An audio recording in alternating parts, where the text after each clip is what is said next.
Bonjour Pascal Ebel. Bonjour. Directrice de pôle consommation et entreprise au Crédoc. Merci beaucoup d'être avec nous ce midi sur Europe 1. À l'instant, Arnaud Montebourg parlait de la réouverture des petits commerces. Est-ce que les consommateurs vont, d'après vous, reprendre leurs habitudes, ou est-ce que de toute façon, il va rester des traces pour les achats de Noël des habitudes qu'on a pris pendant le confinement ?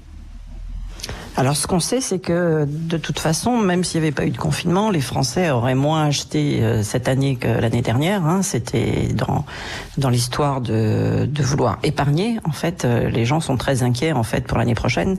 22% de ceux qui sont actifs ont peur de perdre leur emploi. Donc si je ramène ça à ceux qui sont pas fonctionnaires, c'est un tiers des salariés du privé qui ont peur de perdre leur emploi, et c'est 60% des jeunes. Donc de toute façon, les Français n'ont pas envie de consommer pour consommer. Déjà qu'on a une partie de la population qui ne veut pas aller sur la surconsommation.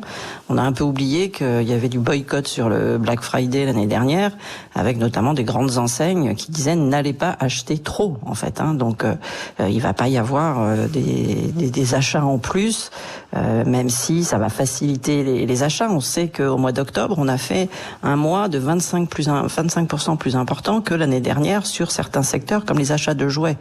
Les Français, ils sont pas idiots, ils avaient anticipé qu'il y aurait un second confinement.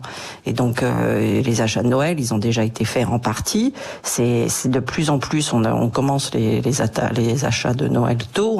Ça fait des années que c'est dès début novembre, même aux vacances de la Toussaint. Donc là, il reste que 3 semaines. Les Français attendent surtout de savoir s'ils vont pouvoir être en famille. Et si on n'est pas en famille, on fera forcément moins de cadeaux, ce qui est assez logique.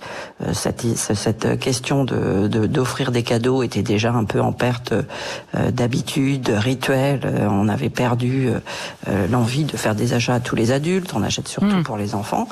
Donc les commerces alimentaires, par contre, sont ouverts. Ils profiteront de l'envie de bien manger. C'est déjà. Si effectivement on peut, Pascal Ebel, être nombreux autour de la table, et ça c'est une question à laquelle répondra peut-être Emmanuel Macron mardi soir.